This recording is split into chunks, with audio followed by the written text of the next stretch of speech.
Okay, come close to you. Yes. A long time ago, I had a different mom and a different dad, and Willie and a different baby. And actually, we was in this house, and there was a big tree right over there, and then it crushed everybody. That's what happened, and that's what. I think one of the most asked questions in life is what happens in death? When we leave this earth, is it just lights out? What about our consciousness? Or are we reborn to live another life? The belief in reincarnation dates back all the way to philosophical documents, traditions in India, recovered from 1100 BCE. The pre-Socrates Greeks also discussed reincarnation, along with Celtic Druids. They all reported to have taught the theory of reincarnation. Children have been scaring the hell out of their parents over the years with stories about past lives that they've experienced. The thought on that is that possibly children are closer to that side of the veil, or whatever you want to call that. In many cases, the child's statements have been shown to correspond accurately with facts of the life of the death of the deceased person. Sometimes children will have birthmarks that the deceased person had or that corresponded to wounds that caused the death of the deceased person, whose life is being remembered by the child. In numerous cases, post-mortem reports have confirmed that these similarities are true. Older children may retain these apparent memories, but generally they're seen to fade around the age of 7. So when my son was 4 years old, he came home from school with a stack of pictures and drawings that he had created throughout the semester. And I asked about 2 specific ones, and he said, "That's from when you and I were twins." And I was like, what are you talking about? And he says, "You were able to be born, and I wasn't, until now we can be together again." I've never told him this before, ever. But my mom was pregnant with twins, and she miscarried one of them. So he drew these 2 pictures. He said, "This is the baby that wasn't able to be born." And then he showed me this one. To me, this looks like somebody's pregnant. Something's going on here, and this is the baby that was born that came out of the belly. I've never talked to him about this before, but he said it like it would happen yesterday. Dilukshi Nisanka was born in Sri Lanka in October of 1984. As a toddler, she started talking about a life that she lived before. Her parents, obviously confused, tried to get her to stop, but she kept on. For years, in fact. Dilukshi would tell her parents about a village about 80 miles away from where she lived. She also mentioned that she had drowned in a pond close to that village. In that time, she never called her parents mother or father. She actually asked them to be taken home, to the village that she had been talking about, to her real mother. She first started speaking of her previous life when we took her to Montessori preschool. She also mentioned when we went to the temple that her temple was in a different place. And when we had our meals and went to bed at night, she would again mention her previous life. In fact, I had become so irritated by what she was saying that I beat her once. I felt very bad about all of this. Dilukshi was constantly speaking about her previous family. It felt as if she was condemning me for being a bad mother, for not looking after her properly. By that time, her parents had no idea what to think. They wrote a letter to the abbot of the temple. He heard their concerns and spoke with Dilukshi for several hours. Not knowing what steps to take, the abbot contacted a journalist friend of his. At that time, Dr. Ian Stevenson was currently researching the subject for the University of Virginia. When the letter arrived and he heard about Dilukshi, he went to interview her and document her story. Dr. Stevenson published his interview in a newspaper that had worldwide circulation. People were really intrigued by her story and her past life. Fast forward a few weeks, life had moved on for her and her family, until one day a postman brought a letter from the town that Dilukshi always talked about. Her father was super confused. Reading the letter, Deluxi's father went from confused to shocked, as it was a letter from a man who wrote about his young daughter that had drowned in a stream not far from the village.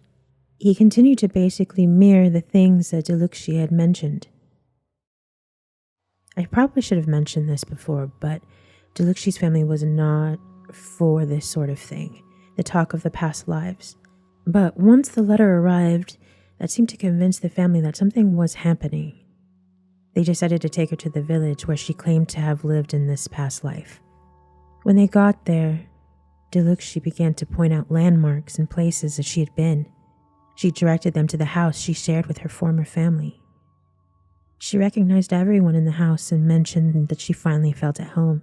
Deluxi is said to have been the reincarnation of a young girl called Shimoni. So I want to know how that went, though. She obviously couldn't stay there. Did her parents just leave her there with those people?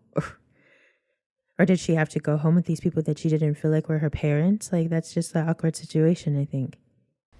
Okay, so when my daughter was 2, she told me that she used to be as old as her teachers, and I asked her to tell me more. She said she was a ballerina, and then she said that there was a fire, and that she hit her head, and then her body turned black. And then she describes like being up high and seeing me down in a chair, and then she starts talking about her life here and her memories. And I asked her if it was a dream, and she said, no, it's real. And I tried to figure out where this was coming from. I could never figure it out. And she's 4 now, and the story is still the same.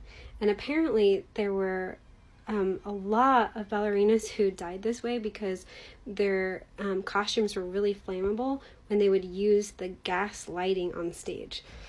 Ugh. Gideon Heish was a young boy from Hungary, and as a child, he often drew pictures of people with dark skin. His parents would suggest to lighten the skin tone, but he often ignored them. At 7 years old, he told his mother that he lived far away in another place in the world. His mother, intrigued, asked him where, and Gideon drew a picture. In the drawing, a small hut with a cone-shaped roof, and to the right is a river full of waves. Along the path is a woman with long, hanging boobs. Gideon's mother asked why the woman he drew had such ugly breasts, and Gideon was appalled and was like, because that's the way that they are, and they are not ugly. She's very beautiful. Apparently, it was his wife in his past life.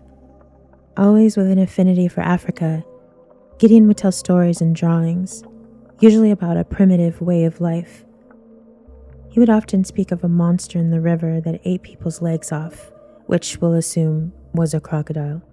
He demonstrated a competency for skills like drumming, rowing, and tree climbing, as well as a deep fear of open water.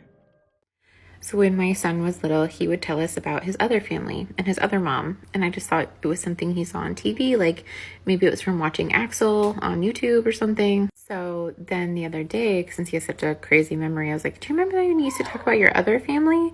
He was like, yeah. I was like, can you tell me more about that? He said, yeah, we used to live in a cabin in the woods. Oh, okay. Can you tell me more? I said, yeah, I had a pet. His name was Pinky, because he was a dog and he was kind of pink.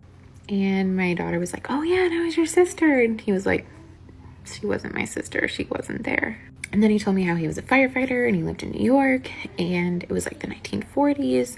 And he went on and told me all these things. They were so detailed. There was no way he was making it up. And then the other night I asked him if he ever missed his old life.